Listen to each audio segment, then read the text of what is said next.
Info terbaru di SN News kali ini terkait dengan seleksi CASN tahun 2026. Kapan akan dilaksanakan dan terkait dengan formasi itu ada 80% untuk CPNS dan 20% untuk P3K.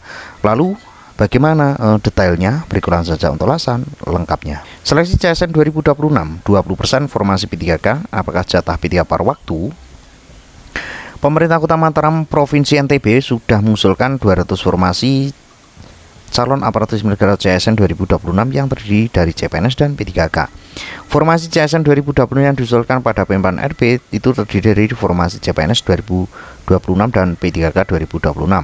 Usulan itu sudah kami masukkan melalui aplikasi yang diberikan BKN. Tinggal tunggu verifikasi dari pusat, kata Sekda Kota Mataram.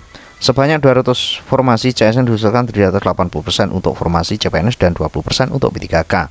Dengan kata lain, dari 20 formasi CASN yang diajukan terdiri dari 160 CPNS dan 40 formasi P3K.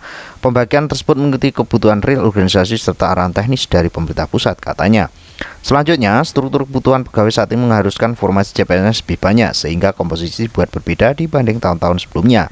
Untuk formasi CPNS 2025 yang diusulkan sepenuhnya untuk pelamar umum.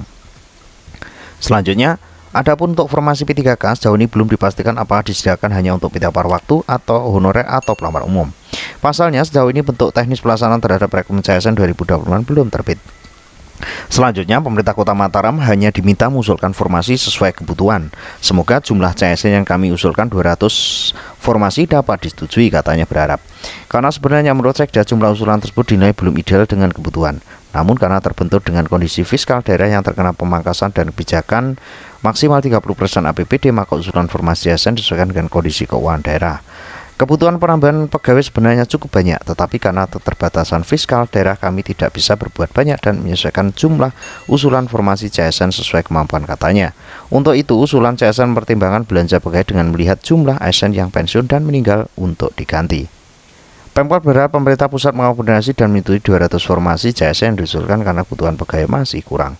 Sebelumnya, pemerintah Kota Mataram sudah melakukan pemetaan terkait kebutuhan formasi CASN dan masing-masing organisasi perangkat daerah OPD, dan usulan akhirnya difinalkan menyelesaikan kemampuan keuangan daerah dan menggaji abdi negara yang nantinya direkrut. Semoga usulan kami itu bisa terrealisasi tanpa ada pengurangan, katanya.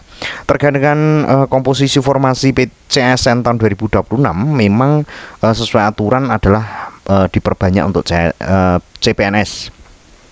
Dan nanti sisanya untuk P3K. Lalu P3K ini apakah untuk P3 paruh waktu atau honorer ataupun untuk sahabat-sahabat umum itu belum ada juknis. Namun untuk sahabat-sahabat terkait dengan formula ataupun komposisi dari formasi CASN 2026 tergantung dari daerah masing-masing. Jadi jangan berkecil hati untuk sahabat-sahabat keguruan ataupun untuk teman-teman P3K paruh waktu, apakah nanti bisa di P3K penuh waktu atau tidak, tergantung dari formasi maupun dari kebijakan daerah masing-masing. Mudah-mudahan informasi ini bisa bermanfaat.